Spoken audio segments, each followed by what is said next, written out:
తనకు యాక్చువల్గా piles problem ఉన్నది. బాత్రూమ్కి వెళ్తే రక్తం వచ్చి నొప్పి, విపరీతమైన నొప్పి, కూర్చోలేకపోయేటోడు, నిలబడలేకపోయేటోడు, పని చేయలేకపోయేటోడు. కానీ ఎన్నో హాస్పిటల్ తిరిగాడు, ఎక్కడెక్కడో తిరిగాడు. తిరిగిన తర్వాత కూడా అక్కడ కొందరు డాక్టర్లు సజెషన్ ఇచ్చారు తనకు ఆపరేషన్ చేసుకోమని. ఆపరేషన్ చేసుకుంటే ప్రాబ్లం ఏంటంటే తను ఆపరేషన్ చేసుకోవడం కోసం భయపడి ఏదో విధంగా భయపడినాడు. దాని తర్వాత ఎవరో చెప్తే నా అడ్రస్ కనుక్కొని నా దగ్గరికి వచ్చారు. వచ్చిన తర్వాత నువ్వేం భయపడాల్సిన అవసరం లేదు, భయపడాల్సిన అవసరం లేదని చెప్పాను.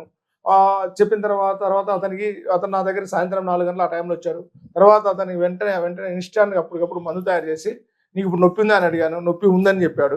సరే నువ్వు ఇది తీసుకొని తిన్న తర్వాత ఒక గంట తర్వాత నువ్వు ఇంటికి వెళ్ళిపోయి తిన్న తర్వాత ఒక గంటకు నాకు ఫోన్ చేసి చెప్పు నీకు నొప్పి ఉందా లేదా అని చెప్పమన్నాను.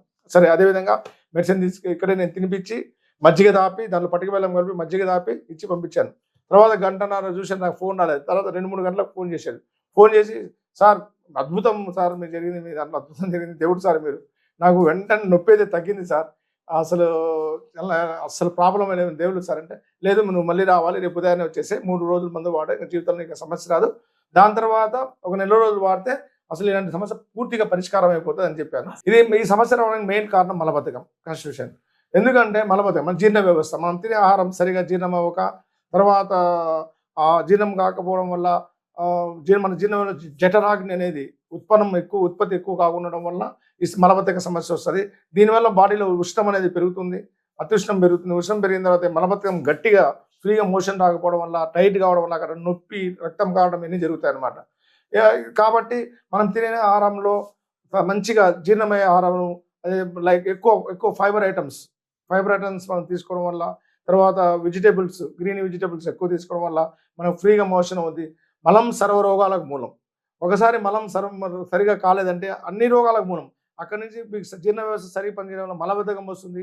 మలబద్ధకం వల్ల గ్యాస్ ఫామ్ అవుతుంది, అన్ని రోగాలకు మూలం అవుతుంది. కాబట్టి మనం తీసుకునే ఆహార నియమాలు, మన ఇళ్ళలో మనం ఫస్ట్ నుంచి మనం తినే ఆహారాన్ని, ఇంట్లో ఆహారాన్ని మనం తీసుకోవడం వల్ల ఈ మలబద్ధక సమస్యని తప్పించుకొని దానివల్ల వచ్చే ఈ పైల్స్ కానీ, ఫిషెస్ కానీ, పిస్తులాలు కానీ రాకుండా మనం చూసుకోవచ్చు. యాక్చువల్గా చెప్పాలంటే ఇప్పుడు చాలా మంది చూస్తుంటారు వీడియోలలో వైద్యం తెలియని వాళ్ళు, చెట్ల గురించి తెలియని వాళ్ళు కూడా చాలా మంది వస్తున్నారు. ఒకరి గురించి నేను చెప్పను, ఒక గురించి మనకు అనవసరం. నేను చేసే వైద్యం గురించి చెప్తున్నాను. నేను ఆషామాషిగా చేసేది కదా, తాత ముత్తాతల నుంచి 450 సంవత్సరాల నుంచి ఒక దగ్గర మా తాత ముత్తాతలు చేసింది నేను చేసి ఒక దగ్గర నేర్చుకున్నది కాదు, ఒక దగ్గర చదువుకున్నది కాదు. ఇది వంశపారంపర్యంగా అనువంశికంగా వచ్చిన వైద్యం నాకు.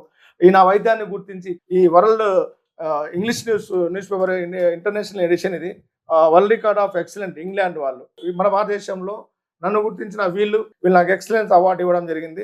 ఇలా మ్యాగజైన్ ద్వారా చూడండి, ఈ మ్యాగజైన్లో నా గురించి పూర్తిగా వివరించి నేను చేసిన సేవలను ఇక్కడ అందించారు, చూపించారు డాక్టర్ మొహమ్మద్ రఫీ షేక్. ఇది ఈ మధ్యకాలం ఈ 2025కు వచ్చేసి ఇది world record of excellence England icon 2025కు ఇచ్చేశారు, సర్టిఫికేట్ ఇచ్చేశారు. ఎంతో మందికి నేను సేవలు అందించడం వల్ల ఇది నాకు దక్కింది. నేను చాలా సంతృప్తిగా ఉన్నాను.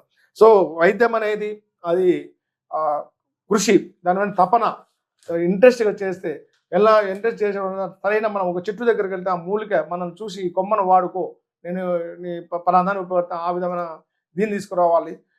సో ఇది నా అదృష్టం. మా తాత ముత్తాతలు, మా నాన్నగారు వాళ్ళ కుటుంబంలో పుట్టడం వల్ల నాకు ఎంతో ఆనందం.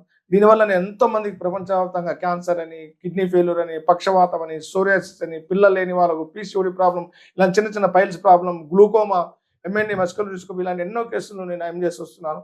నేను 40 సంవత్సరాలు చేస్తున్నాను. సంపూర్ణ ఆయుర్వేద నిలయం అనే పేరుతో స్టార్ట్ చేశాను. ఎంతో మంది మన దేశం కాక మన తెలుగు రాష్ట్రాలు కాకుండా దేశ విదేశాలకు నా మందులు పంపిస్తున్నాను. కొందరు రాని వాళ్ళకు నేను కొరియర్ ద్వారా మందులు పంపిస్తున్నాను. అది సీరియస్ కేసులో నాకు రమ్మని చెప్తున్నాను. ఫోన్ ద్వారా వచ్చి నన్ను కన్సల్ట్ అయ్యి అడ్రస్ తీసుకొని నా దగ్గరికి వచ్చి ఎంతో మందికి నేను సేవలు అందిస్తాను. మీరు అపాయింట్మెంట్ తీసుకోవాలంటే కింద నెంబర్లో స్క్రోల్ నెంబర్లకు మీరు అపాయింట్మెంట్ తీసుకోవచ్చు. అదేవిధంగా మీరు వాట్సాప్లో హాయ్ అని పింగ్ చేస్తే మీకు లొకేషన్ వస్తుంది, డీటెయిల్స్ అన్నీ వస్తాయి. కాబట్టి ఎలాంటి పరిష్కారం, మానవునుకున్న ప్రతి జబ్బుకు మా దగ్గర మందు ఉంది.